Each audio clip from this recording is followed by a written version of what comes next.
Show. Step off. Come on, won't you say it loud? Ayo, we gon' turn this out. Tom Clark's main event. Dropkick now and powerbomb. Ayo, bro, let's bring this on. Hey, hey, what is up? Oh, captain, my captain, show the stuff. Power slammer, suplex 2. Hot garbage is just for you. Big breaker, cut a code red. Figure 4, hot times ahead. Since 2014, it's on. It's a 10 count, but stand up strong. Hey kid, no DQ, strong style. Chop, this is how it do. Tom Clark's main event. Tom Clark's main event. Tom Clark's main event. Tom Clark's main event.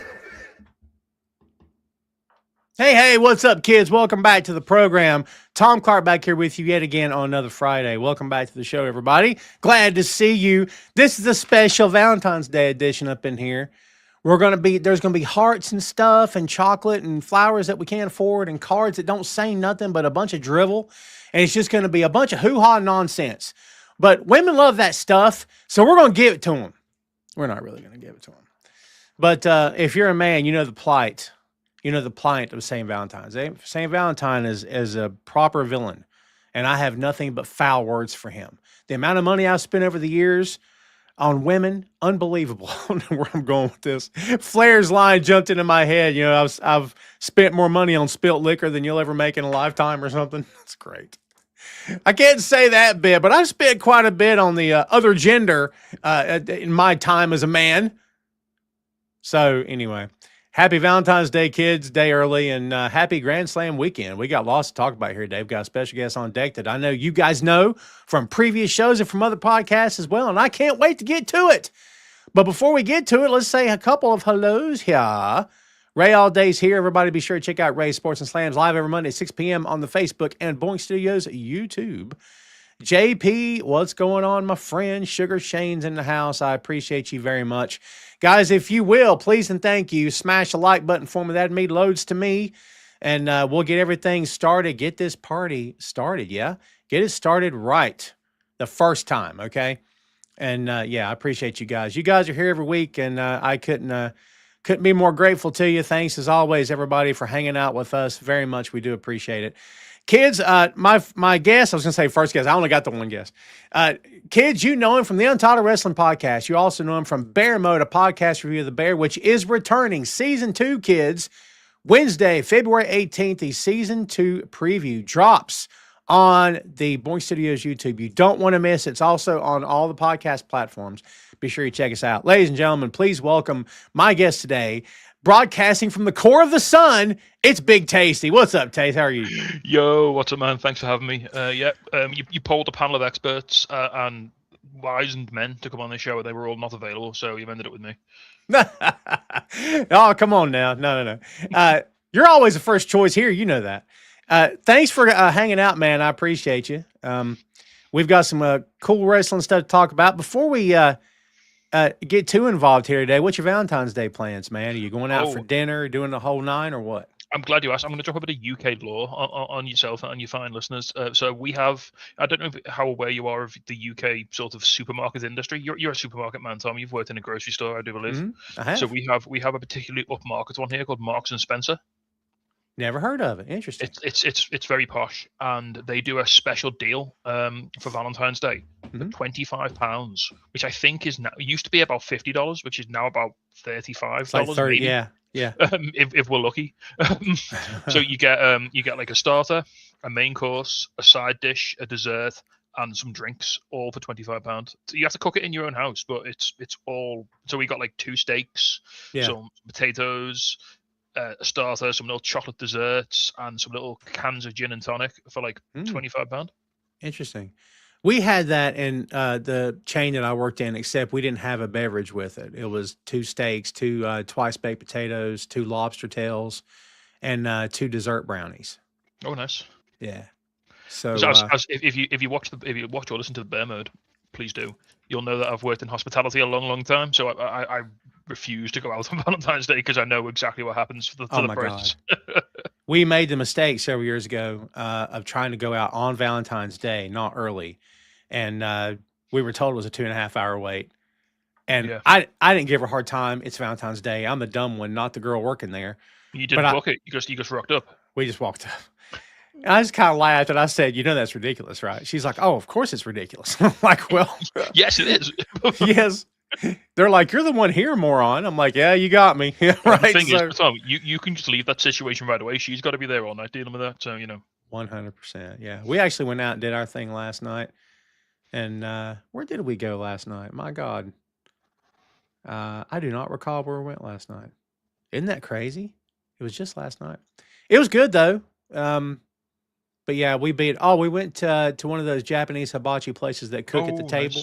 Nice. Yeah. So good. There's one of them like literally over the road from my flat. Like I live in the city centre, and I've never been. It's like 100 meters like over there. And I've just never. I walk past all the time. I see them doing the little flippy, choppy chop, all that cool stuff. Yeah. One thing I will say as well about Valentine's Day, and for the listeners who don't know, I'm in the fine city of Liverpool in the UK, same place that Zach Gibson is from. In fact, I actually know him a little bit, which is kind of funny. We don't all know each other. It's not like that kind of city. Right. But Liverpool FC are actually playing our football team. Quite famous, quite successful. They're playing a football match tomorrow at home in Liverpool at 8 p.m. Wow.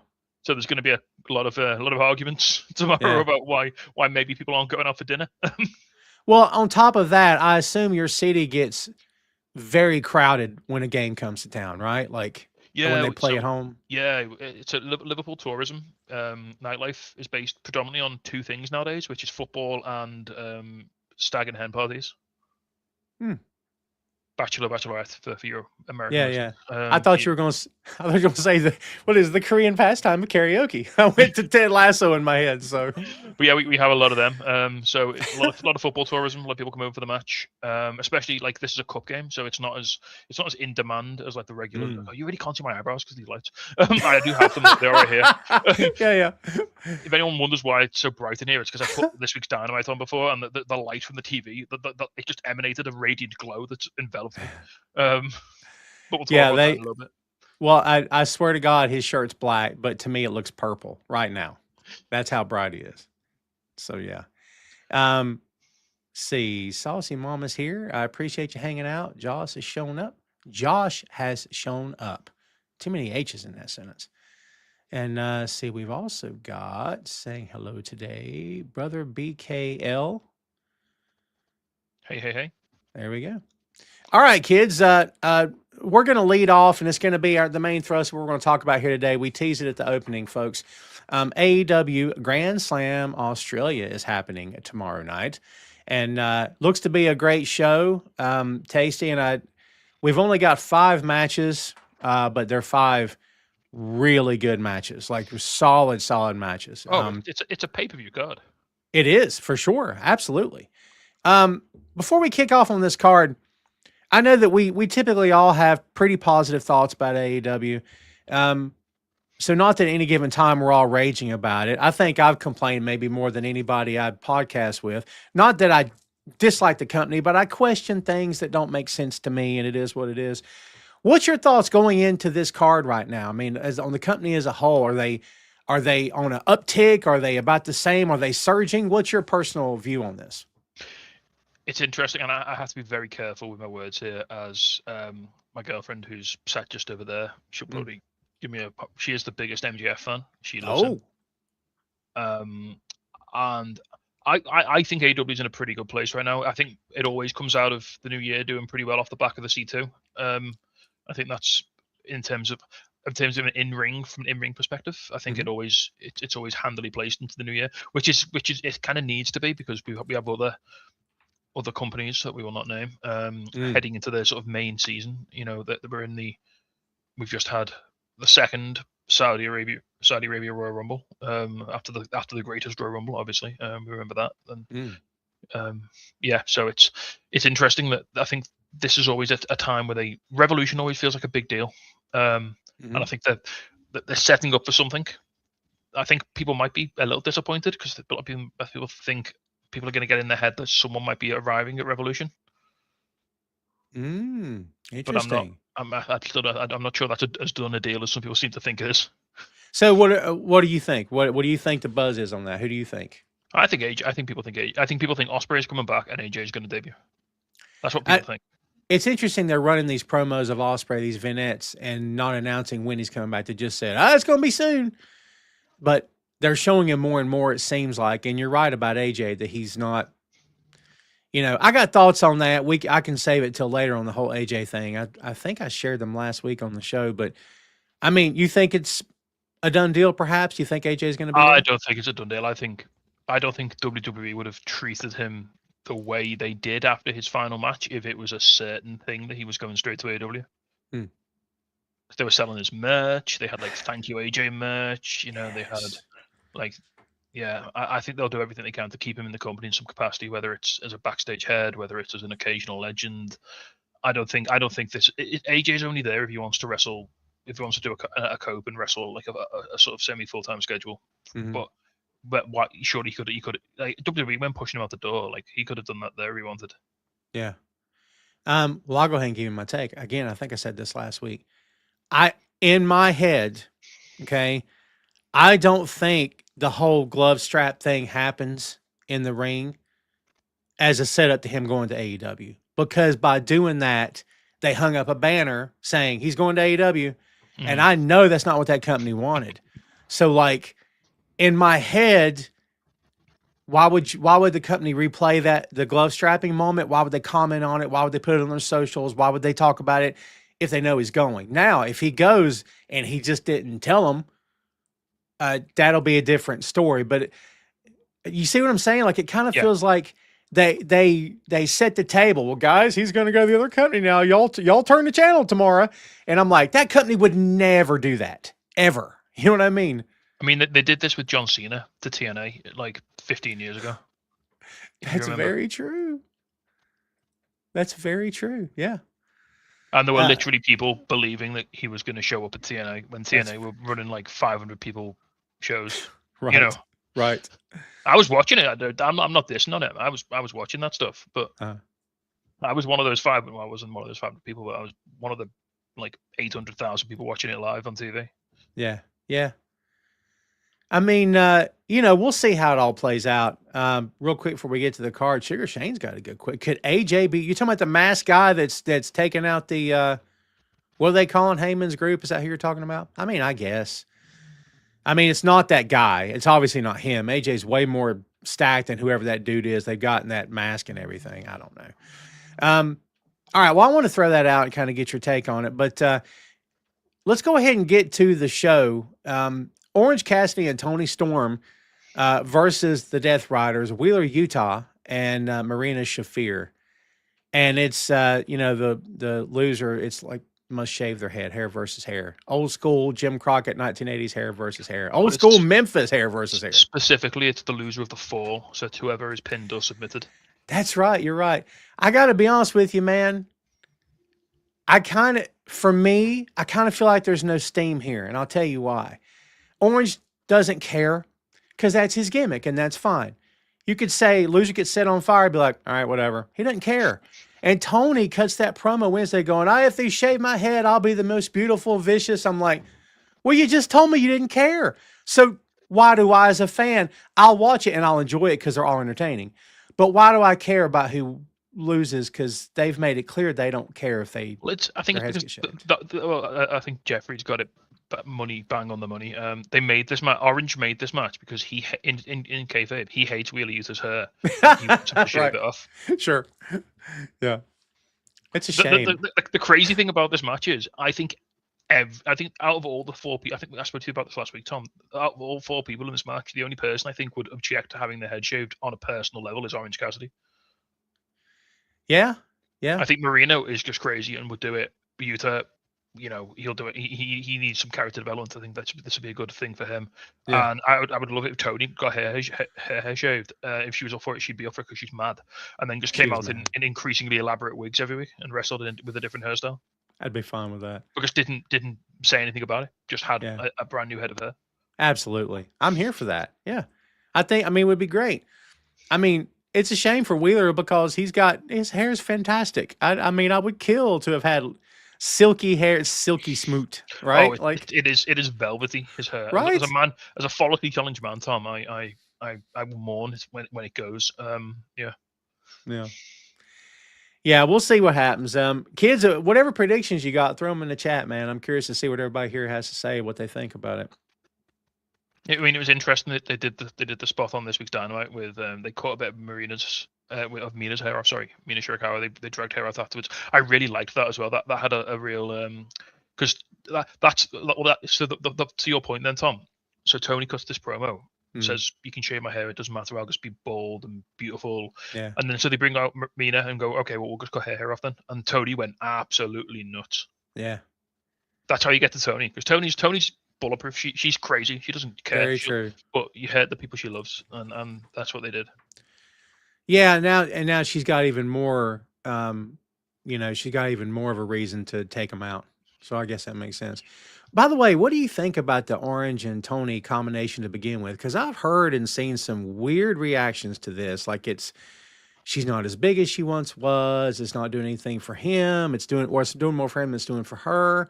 What's your take on this? I like it just fine. I think they're fun together. Mm-hmm. I like my comedy wrestling. I think I like a bit of laughter. I thought the big match they had at the last pay-per-view was the perfect amount of silliness that it needed to be when they did their little spot in the middle of it. I got a good chuckle because hey, if I'm watching that, it's like 3-4 o'clock in the morning when I'm seeing that, and I need some brevity at that point to keep myself going. So yeah, I think it's fine. And I look, kids, everybody can have their opinion. It's completely fine. It's fine with me. Of course it is. But like, I don't see the big deal. Like this notion of like real quick, and I don't want to confuse the issue, okay? But back in the day, if Flair didn't have the belt, Flair still needed to be big. You still need to have him on TV. He still had to be in a proper storyline. He still had to be challenging for the title. He still had to be cutting great promos. That's Tony. Tony can't have the belt 24/7, 365 for 10 years straight. So like in the time she doesn't have it, you gotta give her something interesting to do. You keep her on TV, you keep her interesting, you keep her in stuff that's high profile alongside talents that people enjoy. And I mean, I don't know what else they could do with her when she doesn't have that belt, man. What else? Don't turn her heel, right? She's in a big feud with Marina Shafir at the moment. Yeah. Marina is arguably the hottest she's ever been. Yeah. In this Death Rider story, like she looks like a legitimate badass. Like she's Moxley's ring second. She's arguably the second in command of the Death Riders after Moxley. I agree with that. She's like the cut man in the corner of a boxing They're all match. scared. Like they're all scared of her. They all act. They all show her respect. All the men. That's a great way to put it. Yeah. JP says he's got a hairband mullet. Talking about Wheeler. Ray, I love you, brother. I will never understand the hang up about Orange. I don't get it. To each his own, Ray. You're welcome to hate the guy. I'll never understand it, though. I don't get it. Like I said, to each his own. Do you just not like fun? Because he's just really fun. Trust me, we've all tried to explain stuff to Ray, and he ain't having it. You know what I mean? Like I ain't gonna criticize. You like what you like. Yeah, sure. Yeah, we can all like what we want. I've even told the guy, hey, man, his peers, when you've got Ospreay saying that guy's great, Jericho says that guy's great, Moxley says that guy's great. I don't know. To me, I'm like, that's pretty darn good, isn't it? Who's the first guy Ospreay worked in AEW? Orange Cassidy. Very good. Very good. First Forbidden Door. Ospreay Orange Cassidy. And it was a banger. Like, it was. Yuta looks like a homeless guy that walked in. Oh, off the street. He needs that hair and beard cut. I agree. Like Moxley went bald, and look what it did for him. If there's one message he should be instilling through the Death Riders, it's that you can go bald and look cool. And I think Wheeler needs to embrace that. Smooth Wheeler. Maybe don't lose the beard, just like trim it down a bit, like get that sort of like Pac cut his hair, and it worked for him. I like short hair Pac. I think it's working for him. You come around to short hair Pac, buddy. I'm not a fan of short hair Pac. Just like I'm not a fan of dry Pac.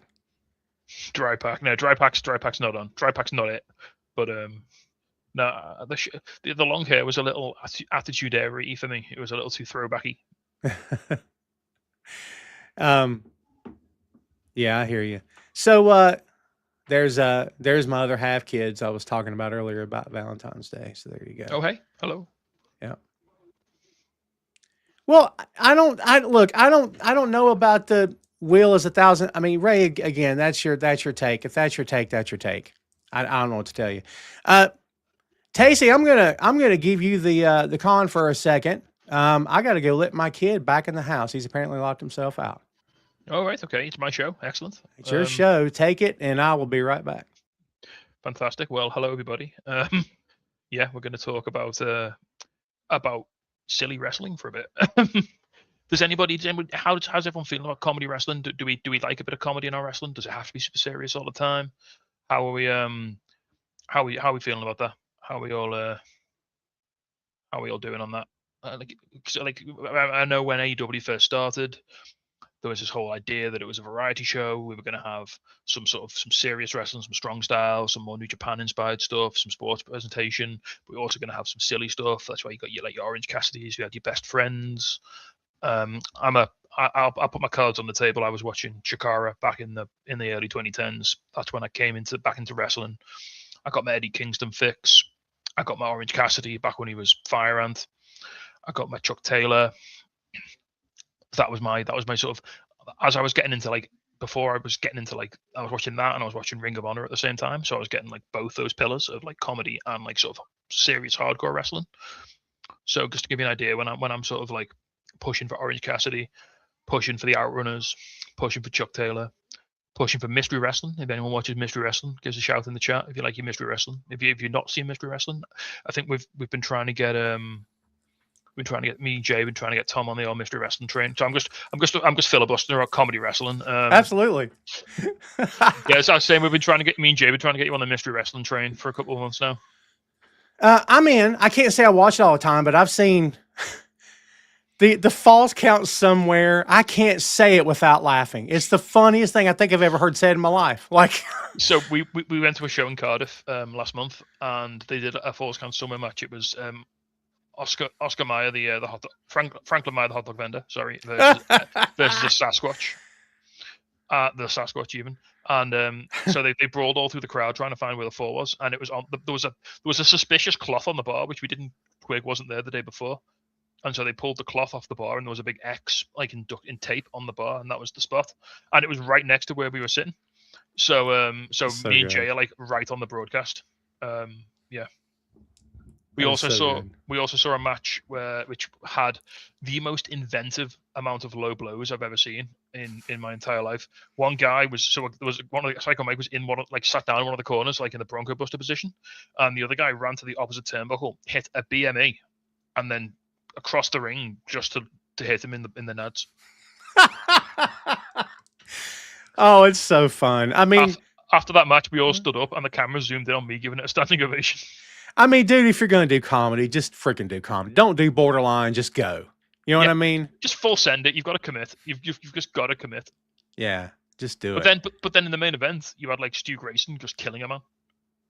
Right? Yeah, for sure. So we're back out. So we're back in Chikara, 2010 Chikara, when you've got Chuck Taylor throwing an invisible hand grenade at people to blow them up, and then in the main event, just Eddie Kingston strong style killing a man.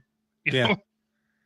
Well, I like the idea of here's some haha, and then it's this guy don't do haha. I like that a lot. Here's the world champion, and he will kill somebody. He will flat out kill somebody. Yeah, and it's be grateful I'm letting you clowns get in my ring. I'd love to hear a heel champion say that kind of stuff. That'd be fun. You know what I mean? So that's what Stu Grayson's been doing in Mystery Wrestling.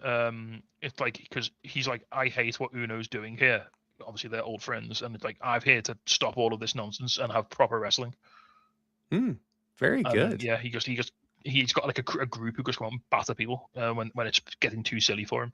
Yeah. But then he did do a 24-hour. They did a match that lasted for 24 hours for charity, which was. I watched a lot of that match. Yeah, that was fantastic. I watched a lot of it. Yeah. Chris Ray Patton from the Patton Report and Bachman's Basements here, kids. Chris is back tomorrow with Chris Clausen on Dolan's Cadillac, reviewing the Stephen King book on Bachman's Basements. Everybody don't miss it. Saucy Mama says, how about little people wrestling? Look, here's what I tell you about little people wrestling. Get your money. You know what I mean? Brother, if you're a little person and you're a wrestler, dude, get your money. I'm all for it. I mean, they put on, well, from what I've ever seen, they put on great shows, entertaining, fun to watch. What do you think about that? Have you been to one before or no? What, me personally? Me myself? Yeah. No. I mean, it's important. Again, as long as everyone's getting paid right, and as long as it's not, we need to make sure we don't cross that line to exploitation. Don't exploit. It's exactly right. Yeah, for sure. I mean, I've heard like Swoggle on podcasts, and he always speaks really highly about the business, about the Fed, and the opportunity he was given. So he seems to have had a really happy career in professional wrestling, which is great to hear.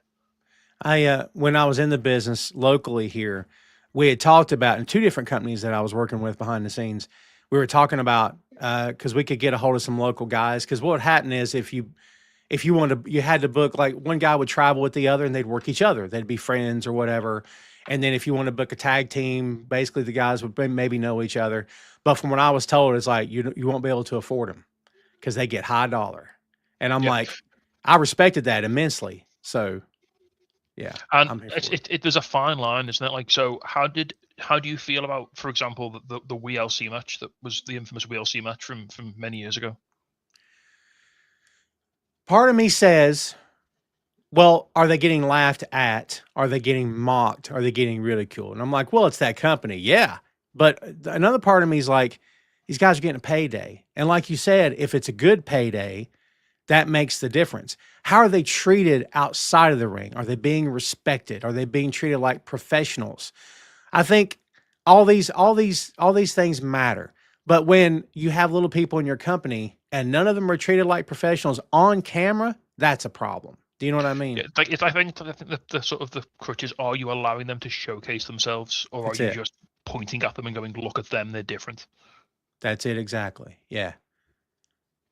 And yeah, you're right. It's a fine line. And I can see why a promoter wouldn't want to walk that line because they wouldn't want to screw it up. Do you know what I mean? Yeah. So, I mean, we have to be really careful because I know wrestling came out of circus acts, and we need to get away from the sort of, here's a freak show, come and look at our weird freaks. Like, very true. Like, oh, look, we got a guy with one leg. We got a guy who's like 3 foot tall. We got a woman who's really big and strong, and she doesn't look like a woman, and all the men are going to be disgusted to look at her because she's not feminine. You know, you're getting into some sort of muddy ground there, and I think it's you've got to be careful about stuff like that, and it should always be, you should always be trying to make people look good when they're in the ring. I think that should always be the aim. It should never be. It should never be a point and laugh at someone, unless it's like a heel, and that's the comeuppance, and that's the point. You know. Absolutely, I cannot agree with you more. Yeah, and again, I'm always going to be that guy that says, if you tell me your opponent is garbage and can't wrestle, and he doesn't deserve to be in a ring with you, and he can't do anything, and he's not a great wrestler, I don't care about your match now. You've taken me out of it. I can't remember who it was. Someone said that, like, if you call your opponent a nobody, you beat them. Who cares? You beat a nobody. If you lose, you got beat by a nobody. So what does that make you? Everybody listen to what the man just said, because that's 100% true. And that's old school. Like back in the day, Rick put Dusty over before saying he was going to beat him. Dusty put Rick over before saying he was going to beat him. That's important. You know what I mean? Like, I don't know. It's amazing how how some professionals on TV wrestling are not doing that now. Blows my mind. JP, I've never heard of a softcore championship, but now I love it. Please, does Mystery Wrestling have a softcore championship? They don't, sadly, no. So me and Faye a few years ago, we went to a local promotion. There's a sort of comedy-heavy local promotion called Wrestle Island in the northwest of England. Oh, nice. And they had a Disney hardcore match where you could only use weapons or items that featured in Disney films. So there were like lightsabers, there was like the Infinity Gauntlet, Ooh. There was like all sorts of really funny stuff. That's very cool. And so someone pointed out that you could have just used a shotgun because Bambi's mum got shot by a gun. So you could. What a terrible thing. No, I get it. Yeah. Oh my God. Oh my God, that is insane. Well, kids, I got us way behind track here, so my bad. Let's move on. You don't need to give me an invite to go off on a tangent. Come on. Oh, let me just tell you, and to be fair, I've had a lot of firsts in the 12 years I've been doing this show. That was a first. What happened earlier? I've never handed the reins to someone and been. It's never happened. So kudos to you. There's a first for everything. Watch your back and just watch me like desperately dreading water for about 2.5 minutes. Next week, they're going to be a different logo. It's going to say Big Tasty's main event. What's great is that it looks like you took a Sharpie and marked out the name Tom Clark and then wrote yours on top of it. That's great, man. I'm here for that. Put a little sticker over it, a little bit of tape. Yes. Like it's obvious. I love that it's obvious. Hangman Adam Page versus Andrade El Ídolo. Andrade had a great match at New Beginning in Japan against Gabe Kidd. Great match. And the winner of this receives an AEW World Championship match at Revolution. I know we're all expecting Hangman, and as you know, Tacey, I'm pretty sure you know this. For me, heels versus heels gets weird, and face versus face gets weird because when you consistently go back to it, as this company often does. But part of me would love to see Andrade win here. I mean, his record looks good right now. Who's your pick for this? He's red hot. I think Andrade could do this. I think Hangman's he's on that like sort of self-discovery trip again, isn't he? Every time he has a big loss, he has to sort of do that sort of rebuild. He has to do that sort of find himself. Mm-hmm. I think there's I'm not saying it's going to happen. I think there's a world where Hangman loses and costs MJF in the main event. I don't think it's going to happen, but I think it's a possibility. Interesting. Because he did mention Brody the other day, didn't he? Who mentioned? No, Kenny mentioned it. Kenny mentioned Brody. We'll get there. I can't wait to get your take on that. Yeah, look, I'm gonna go with the safe choice and say Hangman. I think Hangman's going over. However, I could see a reality in which Brody wins. And again, maybe this is Tom reading too much into it, kids. So everybody take a breath for what I'm about to say. When Swerve turned around and took down Kenny and they brought in the crowd, I know it's one wrestling crowd in one town on one night. Brother, that crowd was not popping for that. And at the moment he turned around and speared him, you could hear an audible like, oh. And I played it back 3 times, and I'm like, am I hearing what I'm hearing? Crowd loves both of them. That's not a problem. But in my head, I'm like, I'm writing a whole narrative in my mind of the crowd maybe was like, I don't want to see this. I love these guys, but why can't they? I don't know. That's me going off on a tangent, but just judging from the audible reaction, I thought, was this a good idea to do this? Like, I don't know. Tacey, they've kind of established years ago they don't buy into face and heel. They just don't. They're going to pair off who they're going to pair off. That's what they're going to do. They're going to do what they're going to do. What do you think about that, by the way, in terms of Swerve and Hangman? I mean, or Swerve and Kenny. It was kind of unavoidable at this point, wasn't it? Swerve and Kenny. I liked it. I liked the promo. It's a good promo. Yeah. Kenny can switch it up. Like Kenny went in that whole segment. It's like the way he's a master. Like the way he holds himself at the start, he looked really vulnerable and really frail. And like he looked really like when Swerve came out and Swerve, we know Swerve's gotten swole over the last like sort of 12 months. So like since he's been off with that last injury, he come back looking absolutely jacked and he looked massive and he came out and he looked like and like Swerve's giving Kenny all this like, I'm younger, with the next generation, your time's done. You've been great, but again, still puts him over. So you've been great. You were the best bout machine. You were the cleaner. You were Mr. 5 stars. Everyone wanted to come here and wrestle you. And he's like, but now like you can't do it. He even says you can't do it on a full-time basis. And like Swerve's like, well, I'm here. And oh my God, Swerve looks so cool. I love Swerve. I think so. When I watched when I went to see AEW in the UK late last year, it clicked with me and I saw Swerve wrestle. Who was he wrestling? Josh Alexander live. And he is so switched on. Like he picks up on whatever the crowd are doing. He reacts to all the right things. He knows exactly what to push a bit further. Like if the crowd are buying into something, he can switch it up on the fly and he can push that. If someone's not working, he pulls back on it. He is a phenomenal at working the crowd. He knows exactly how to get himself, not just himself over. He knows how to get whatever he's doing over and whatever he's doing it with over. Yeah, I totally agree. I mean, we've got 2 of the best in that company in this feud, and I don't dispute any of that. But like someone just said in the chat that Swerve's going to turn heel. Swerve would, of course, turn heel before Kenny would. I don't see Kenny Omega at this point in time. I just don't see the benefit of Kenny turning heel. I don't know what the thrust of it would be. Kenny spelled it out in that promo with Swerve. He said, look, reading between the lines, he basically said, I've got one more run left in me and I want to be world champion. So, but he actually said, I want to do it the right way. Yeah, he did, right? Yeah. And Swerve has always been by any means necessary. Yeah, More or Swerve will less. just do whatever it takes. Like Exactly. he'll hit you with a chain. He'll, Yeah. you know, And yeah. I think Swerve, by the way, Tacey has done a great job of making you. He uses the word dangerous quite a bit in his own promos, but after he used it again Wednesday, I'm like, yeah, he is. Like, you stand him next to anybody else, not anybody else, but certain individuals in that company. You're like, yeah, Swerve's the most dangerous guy in this ring right now. Do you know what I mean? Like, Do you know what I like? Do you know what I like about Swerve? And, all right, before I say this, I understand what I'm saying, and I'm not making a direct comparison here. So please don't come for me, people in the like listeners and everyone. Mm. Swerve has like a level of threat and unpredictableness that reminds you a little bit of Austin. oh my God, that's a good comparison. I can get that. I can get behind that. Like, he'll laugh, but there was like with Austin, like he'd laugh and he'd joke, but then there's always he might just snap and beat the hell out of you. You know what I mean? Yeah, for sure. I can get behind that because, and you know what? I'm okay that the company has somebody like that. I mean, does a company need 10 of those guys? No, but they also don't need 10 white meat baby faces who slap high fives every night.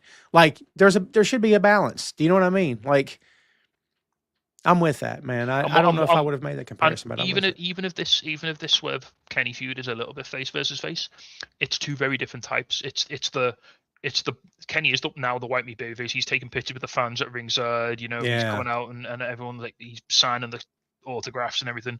And then Swerve's coming out and he's like, he thinks he's above everyone else. He's too cool for all this. He's this dangerous man. You know, you best not get near him. You know, that they're both doing what they think is the right thing, but going at it from entirely different points of view.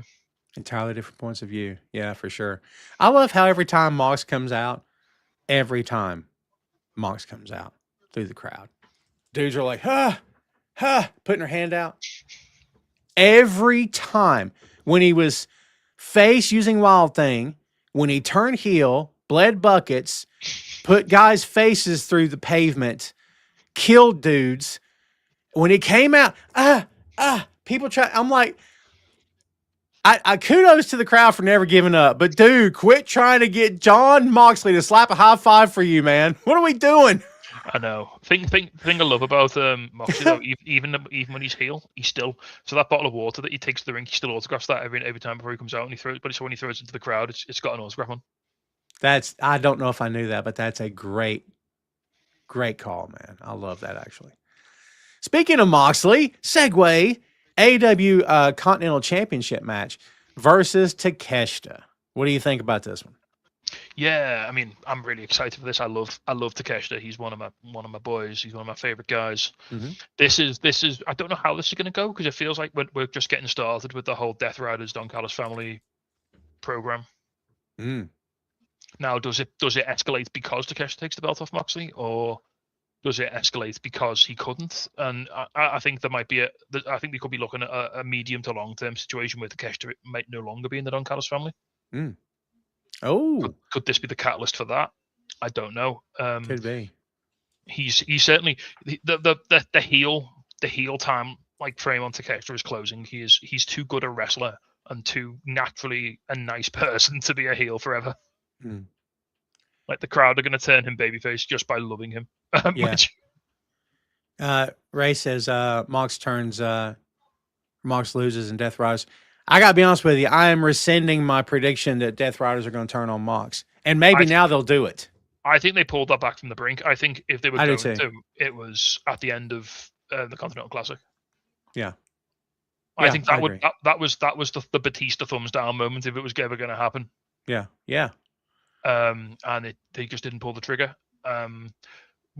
I don't know. I think Claudio was looking murderous for quite a while. He was. And they've really pulled that back from the brink, haven't they? They have, and I'm with you. I don't think they're going to go back to it. I mean, and this is where I'll be wrong. But see, Tacey, this, I don't know if you have this view or not. I don't think it works this long after the dude lost the world title. The best time to do it was when he tapped out like crazy, like 4 times in a month or whatever it was. It was an insane amount of time. That's when you kick the dude out. But then he starts winning again. He wins the Continental Championship. Now he wins all the time. And you're like, and then meanwhile, Pac's losing matches. You know, other guys are losing. Cesaro, you know what I mean? Claudio's losing. Garcia's losing. Yeah. I'm like, now if you're Death Riders, how do you justify kicking out the leader? I think the storyline they sort of spun that into was that Moxley had to lock in the C2 because I think he knew his life was on the line in that tournament. And interestingly, he won that tournament, a tournament where you can't have outside interference. Yeah. Yes. Good call. Yeah, I'm with JP. I think it's too late now. Now watch him do it, everybody. But I also don't think they should have turned on him. I think they still work fine. I think they still work fine too. And plus, we haven't really seen Claudio assert himself. Like, who leads? It's either Claudio or Pac for sure. Like, no, it's Claudio. It's Claudio. If Mox is kicked out, it's Claudio. Yeah. He even referred to himself in a promo, a very Warhammer themed promo. Again, big Warhammer fan. I'll put my cards on the table. Claudio Castagnoli's a big Warhammer nerd as well, like me. If you ever see him with those little like red circles on his gear, with the parchment on, that's a Warhammer thing that he does. I think he just to pop the nerds. Yeah. Yeah.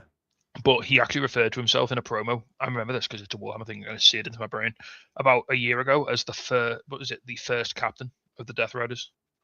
Interesting. So he sees himself as if at the very least Jon Moxley second in command. Number one. It's my only Star Trek Next Generation reference for the entire show.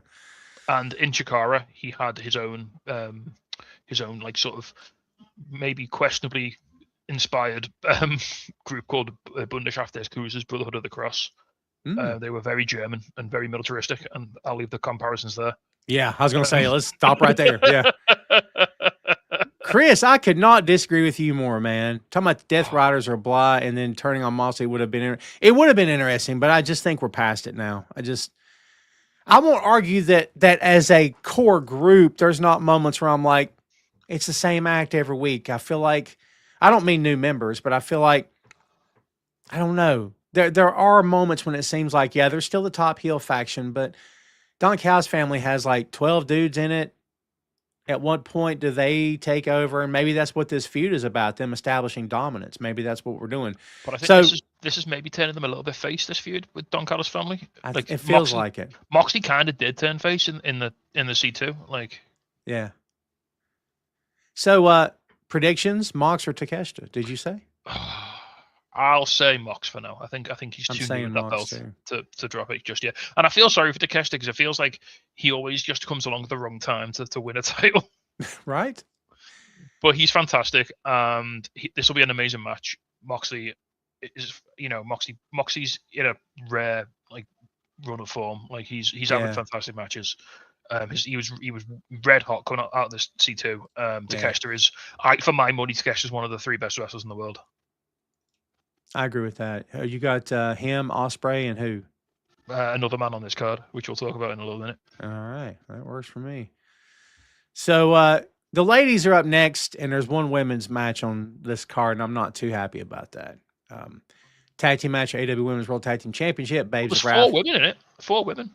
Oh, that's my apology. Yeah. Just one match, but yeah, I get you. Harley and Willow versus Mega Bad. I like that. Megan, Bane, and Penelope Ford. I'll go first. I think Mega Bad's winning the belts. I mean, this isn't that company where people lose in their hometowns, Tom. It's actually you got me on that. Maybe I'll be wrong. No, you've got me on that. She did last year, like admittedly. So this is Harley Cameron's home show. Yeah, I don't know if she's actually from Sydney, but she's from Australia, and it's all the same thing, right? Yeah. And what I remember when they did their show last year and she lost to Mercedes and everyone was like, oh, she's just here to make up the numbers. And this felt like a real coming out party for her. Yeah. And plus she talked about like Willow's having to encourage her about this match and like get her motivated. Yeah. I mean, I thought it was an interesting choice. I was all for it to put the tag team belts on those two because I like both of them a lot. But after having seen the way things kind of shook out, I'm like, it kind of feels like maybe Tony and Mina should have won those belts at that point. Like, I mean, if the plan was to put the championship on Willow, then why did you put the tag belts on her first? Do you know what I mean? That's kind of how it feels. It does feel a little redundant. to have Willow with two lots of in a ever expanding women's division that only has effectively three positions of champion. It feels a bit weird to have one person have be in two of those spots. And I love Willow. I think Willow is fantastic. Willow is one of my so before next month when I'm down in London to see a gig, me and my girlfriend are going to the Pro Wrestling Eve show. It's on International Women's Day. And so Chris Statlander is going to be on the show. Willow's going to be on the show. I think it's Chris Statlander's wrestling, former Dakota Kai. Oh, interesting. Yeah, Willow's wrestling. Holly Cameron's going to be there on the show. What was your take on Stat losing the belt the other night? I liked it. Match was phenomenal. Match was absolutely fantastic. Very good. We'll get to talking about why not every reign needs to be over a year long in a little while when we talk about something else. I feel. But no, I thought the match was phenomenal. I think Tekla she was due a belt. Like, she's been an absolute revelation for that women's division since she's come in. Yeah. She's been absolutely phenomenal. She's been fantastic. She's done wonders for Julia Hart and Sky Blue. Yeah, it's hard to disagree with that. JP says Sisters of Sand might interfere and cost the belts for Willow and Cameron. I mean, possibly, but at the same time, I kind of feel like they would want the belts for themselves. I mean, anything could happen. Anything could happen. Well, you know what? I'm going to go against the grain. I'm going to say that Babes of Wrath lose the belts. I would like to think, based on what's going to happen on the rest of the... I'm trying to meta this now. I'll say they retain. Okay. Just because I'd like Harley to get that moment. You know, I think she's earned it. I think she deserves it. And I don't want to see her cry. I like Harley a lot, man. She's great. She's crazy, great. Crazy talented, man. Like, funny. Yeah. Musical. Yeah. She started in QT TV. Remember that? And she she crawled out of the wreckage of that. The wreck. That thing was a wreck the day they put it on TV, man. Like, ask Aaron Solo how he's getting on after that. Right? Holy Lord. Where's he at? Where is he at? I think he's still hanging around. I'm not asking for Aaron Solo, by the way. It was a hypothetical question. If they had AEW Dark, he'd be all over it. Oh, yeah. Game 7, by the way. Whoever come up with this is wonderful. Game 7, Kyle Fletcher versus Mark Briscoe, AWTNT Championship. I question why you gave the belt to Ciampa. Here's what. I guess if the idea was we got to book this match, that seems like the idea, Tacey. It's the only thing that makes sense is so you could run this match back. But it kind of feels like, I don't know. It kind of feels unnecessary. I don't know. What's your thoughts on this match? Who you got? So, I think Kyle. This is Kyle's moment. This is his ascension. Yeah. This is Kyle as the man, as the guy. This is where we start to build the platform to make him world champion by the end of the year. Interesting. Bold prediction. Because he is, for my money, at this point in time, the best wrestler in the world. Interesting. I like where your head's at. I think he is absolutely phenomenal. I have watched every one of his matches from the last 12 months, and I have not disliked a single one of them. More to the point, nearly all of them have had me. At one point in every one of his matches, I have put my hands on my head and said words that I'm not allowed to say on this podcast. He's great, man. I mean, he's come a heck of a long way. Just think about, he was a tag team guy, and we were never looking at him as anything other than a tag team guy, which being a tag team guy, no shame in that at all.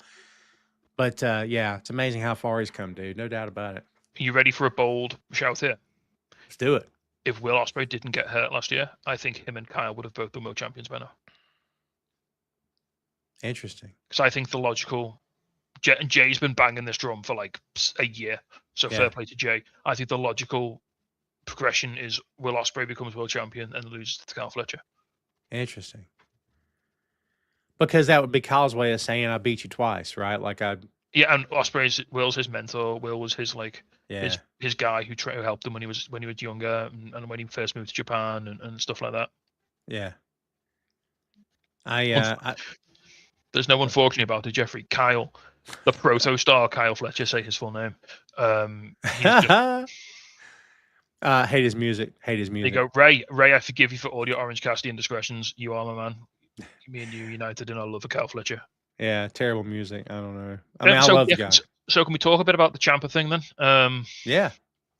I didn't hate it. I think it's the TNT title. If you're going to hotshot one belt in the company, it's the belt you hotshot.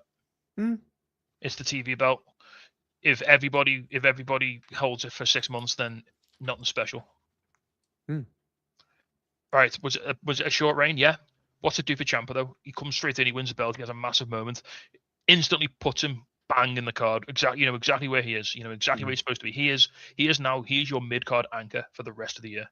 Mm. He is smack bang. Anyone going up the card, he is the gatekeeper. And man, Ciampa's got some years on him, and you can't tell at all. You know what I mean? I was saying this to Jay before I came on here. Man has come into this company and he's put his working boots on. He has, yeah. Like he is 3 for 3 in his matches. He had 3 matches in this company, and then he had an absolute war with Mark Briscoe. He had a triple threat title defense, and then I'm scared to talk about this match, Tom, because I'll say words that'll upset you. Uh-oh. Because it was an absolute certified banger. Like this match was all right. We're what 6 weeks into the year. This is one of the matches of the year. I can tell you, come the end of the year, I'll be thinking about this match. It was awesome. Ciampa's so good, man. And I love that he's got this opportunity. And I love what he said when he came in.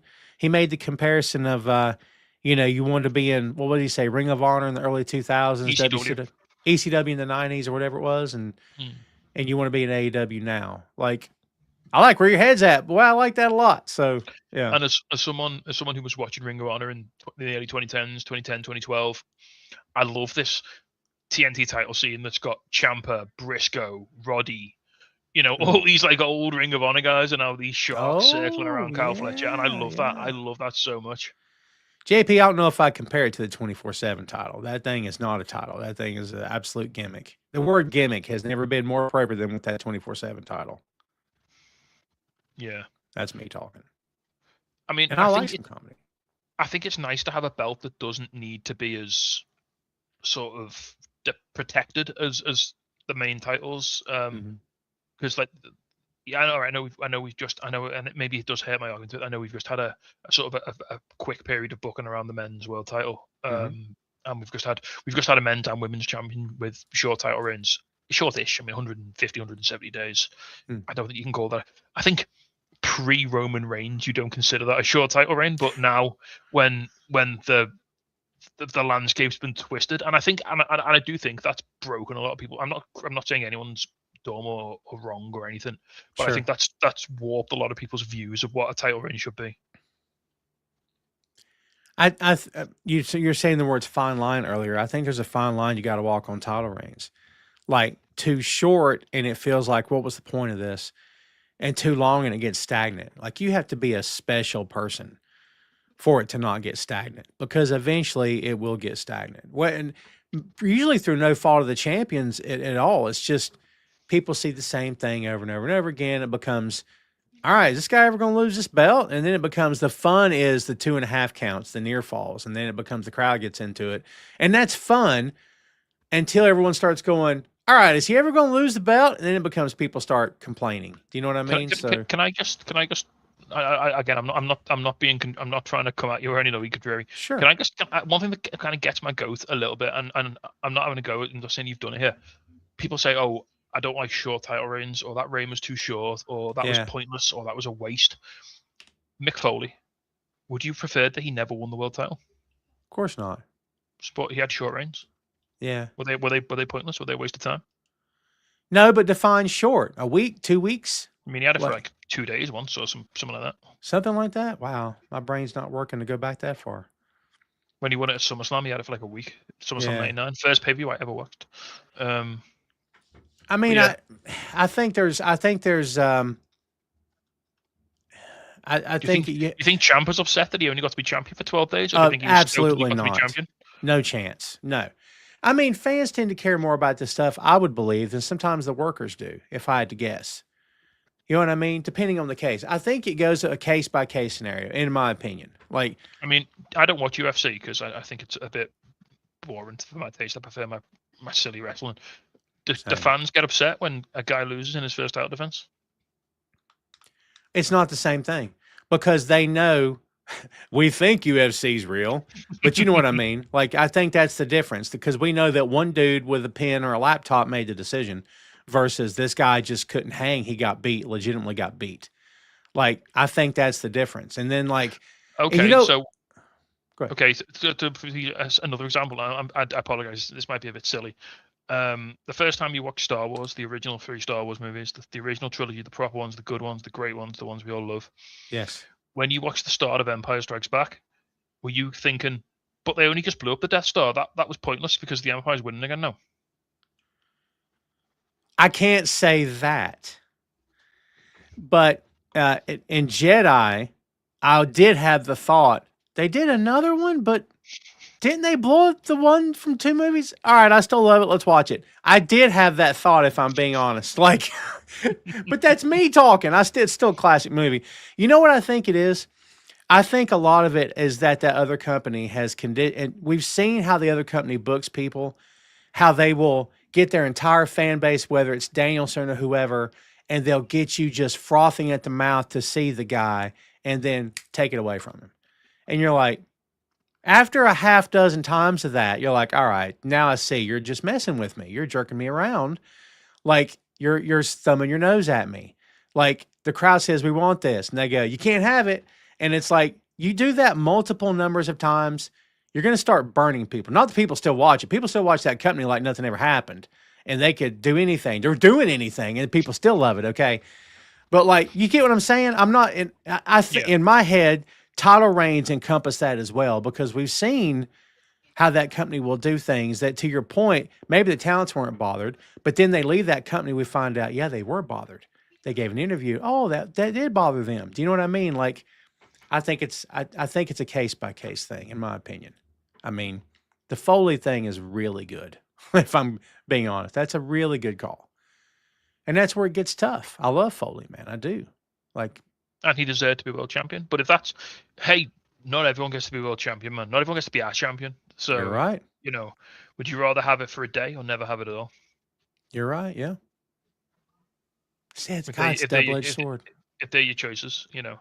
I mean, I can't talk. I've never laced up a pair of boots. Yeah.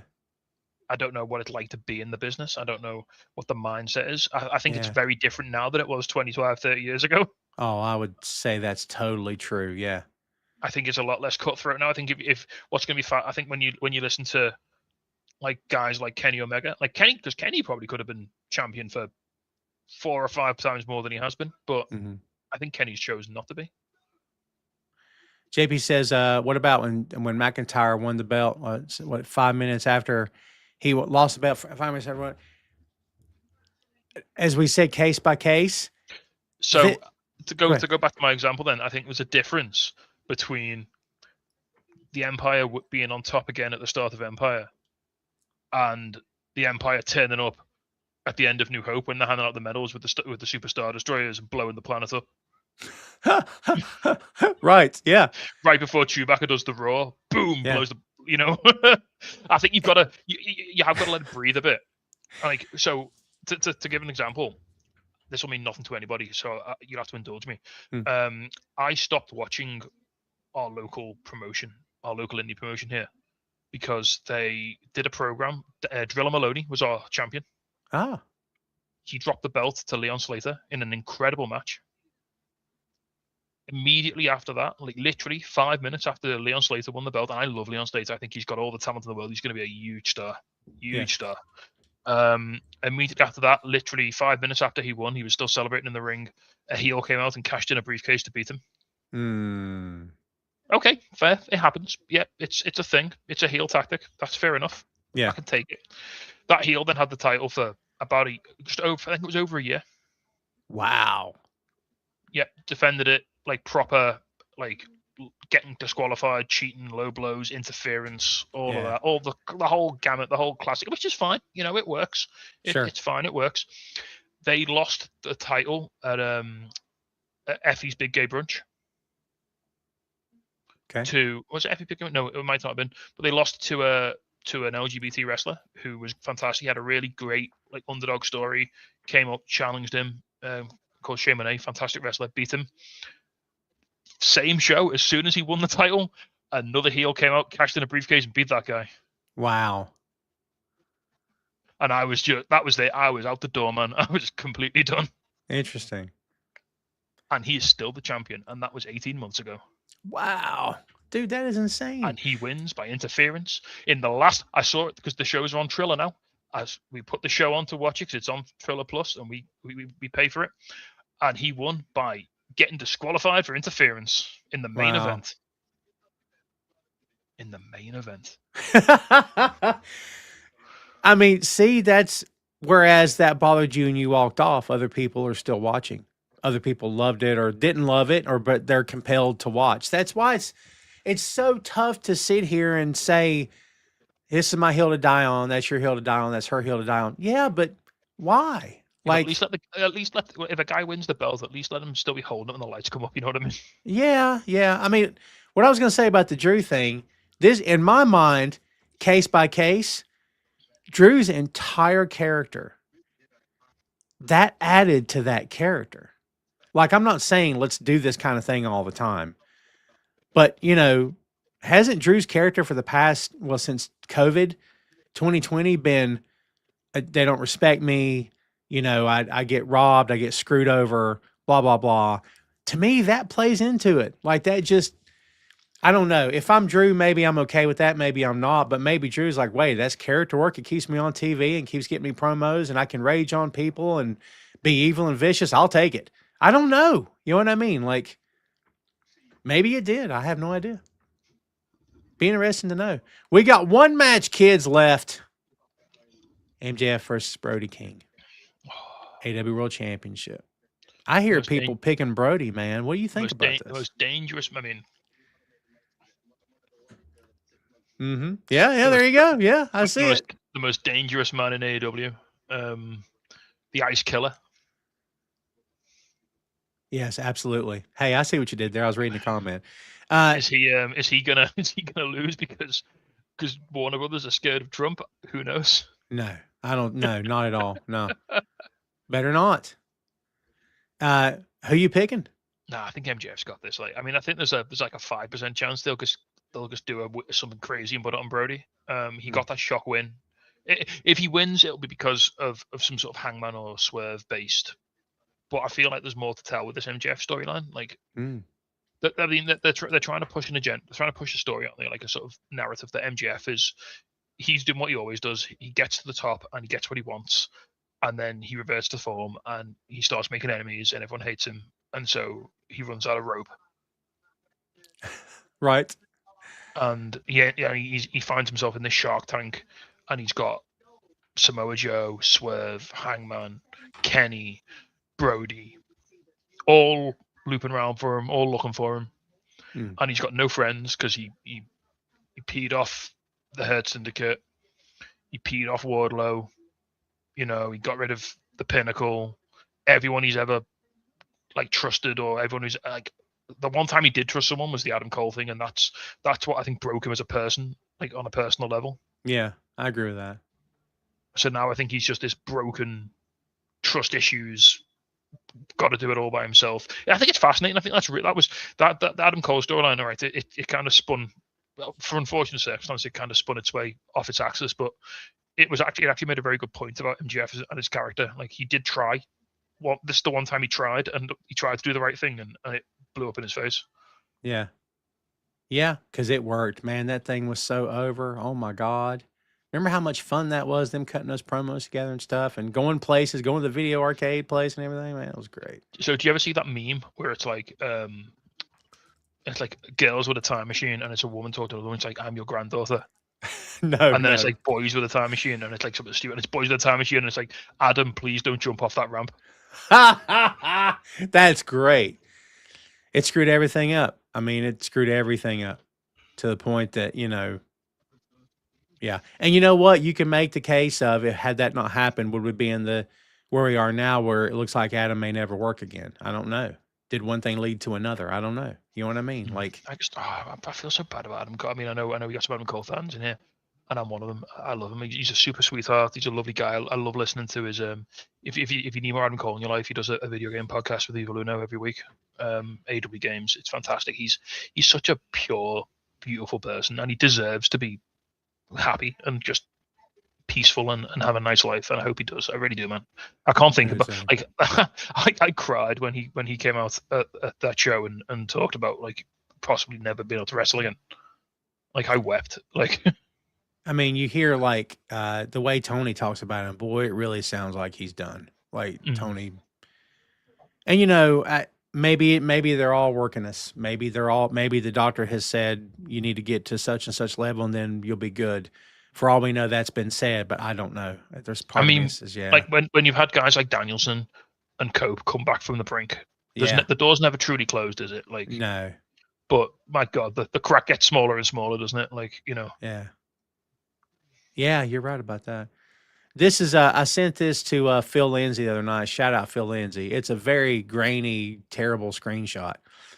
But buddy, if that don't look like a world champion, I don't know what does. Yeah, look at him, man. Look, I mean, I don't want to go all, and I know what I don't want to sound like somebody who we don't talk about anymore ever again. But what a specimen! Just look at him. Yeah.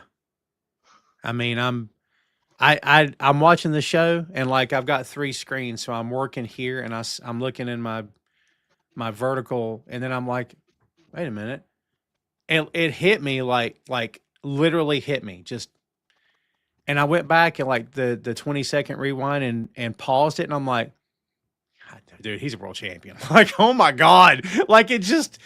I've always liked Brody. No reason to believe he couldn't be world champion. But, buddy, when I saw that image, I said, that dude, holy God, why is he not a world champion right now? Do you know what I mean? Like, so just before I came on the show, I was doom scrolling on the old Twitter. I won't call it X. And no. I was someone put a post up because of the current situation of a reminder of a time that Brody King wrestled a wrestling show. I think it was for GCW. I think it might have been the Collective. And then he drove across town. Or he traveled across town still in his wrestling gear to attend a charity lip sync drag show. What? To raise money for LGBT charities, where he did a lip sync battle to Bad Romance by Lady Gaga. That is very cool. In his trunks, just went on stage in his trunks. Right. Like, how can you not love this man?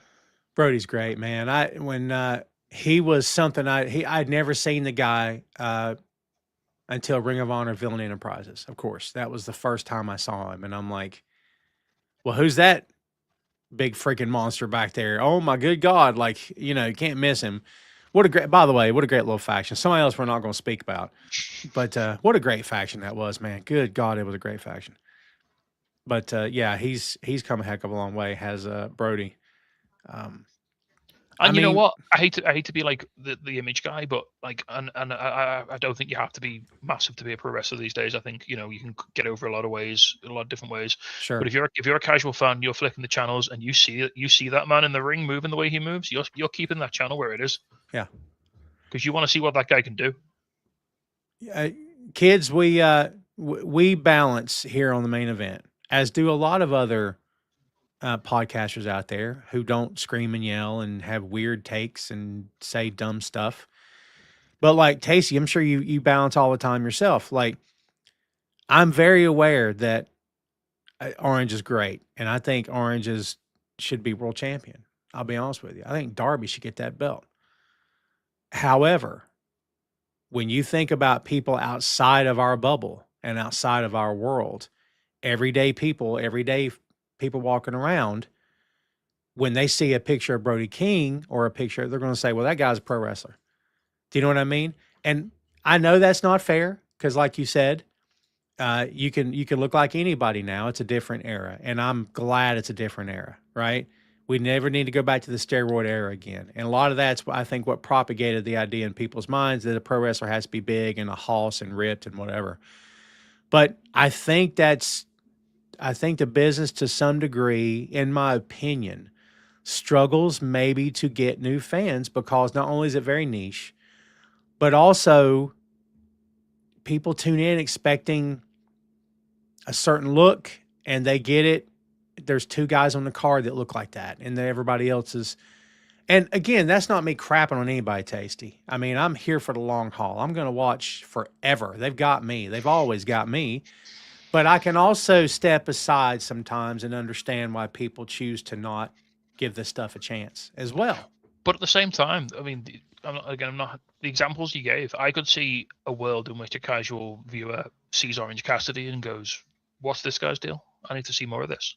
Oh, I agree with that. I agree with that. No, yeah. And here's Darby Allin falling off a ladder through a pane of glass, and that's just damn cool. And I want to see more of that. Character and personality, I totally agree with. But like, I don't know, like, as I we think know, what's different. I think what's different is you've always, to make it in wrestling, you've had to stand out. You've always had to stand out. Yeah. Whether you were the Ultimate Warrior back in the day, and you were the most jacked guy on the card. But back in the 80s, that was the only way to stand out, was to be the body guy. Like, you had to be the biggest body guy. And in an era, but nowadays, you can stand out by being Will Ospreay and doing stuff that nobody else can do. Oh, for sure. Or you can stand out by being Brody King and being an absolute monster-looking killer.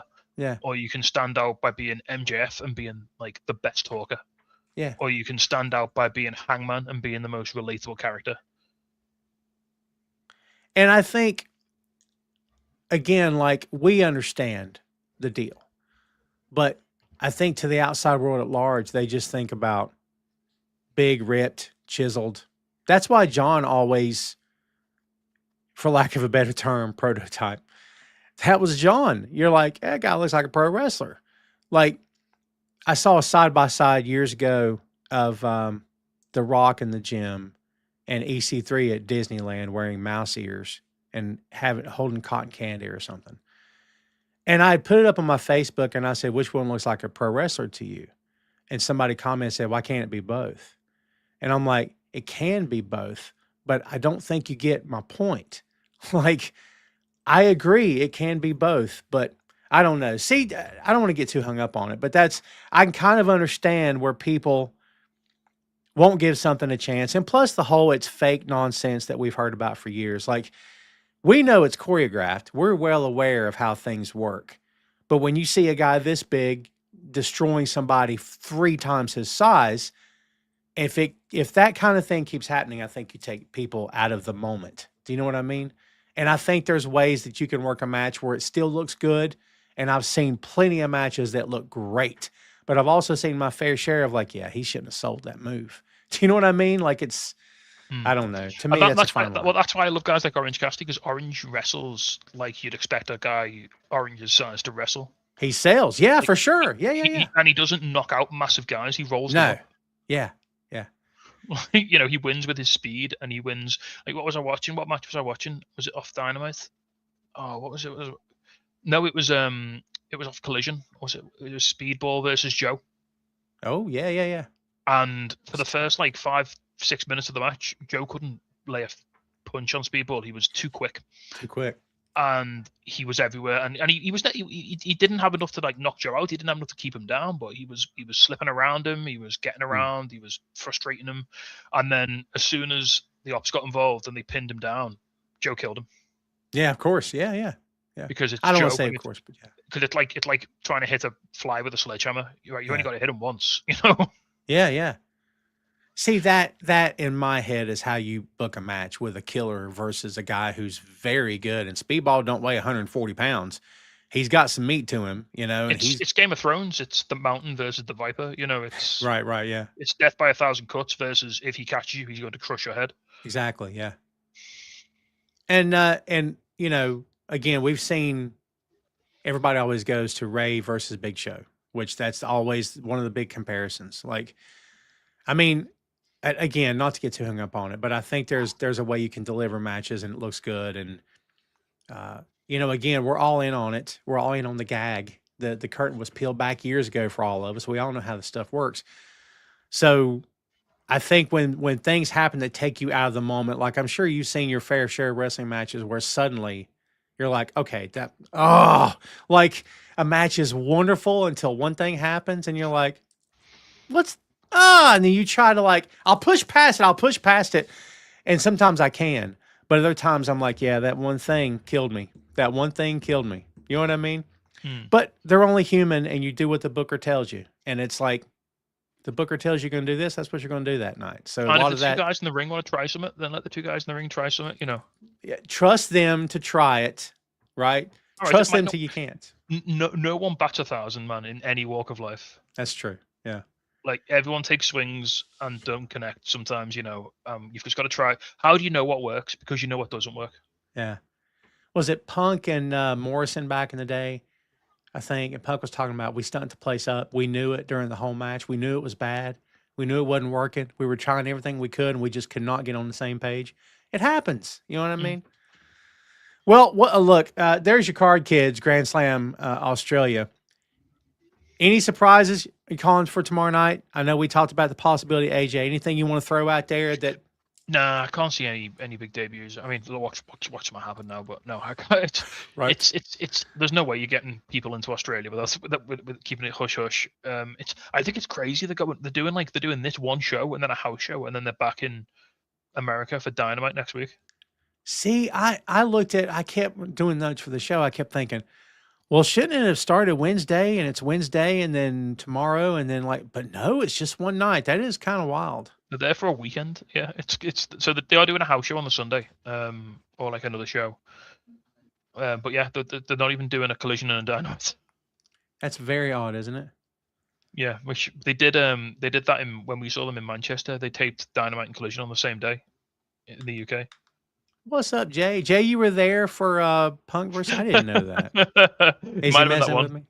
Yeah. Jay, if you've not been listening, I've been pushing your Cal Fletcher theory all day. Don't worry. Yeah, it's gonna happen. We're gonna will it into existence. Yeah. Well, kids, there you go. There's our preview of Grand Slam, and you've been here for a red hot minute there, Tacey. So we're not going to keep any longer here. Anything else that's happened recently you want to throw out there? Anything you'd like to talk about, or anything that's? We talked a little bit off mic about New Japan. Any thoughts on that company at the moment? How caught up are you? I mean, do you know what's happening with them? Yeah, sort of. I know that there's we talked about. There's been a bit of another talent drain.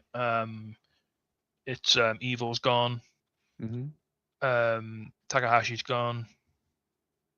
I think Finlay's gone. They're finally completing the set. They're assembling the Infinity Stones of the Finlay family on the glove. Absolutely. They got the last one to go with his dad and his younger brother. Yep. Clark Connors seems to be heading to AEW on a more permanent basis. I think him and Gabe will stick around and play double duty for a bit. That's always the. Isn't Connors already AEW or not?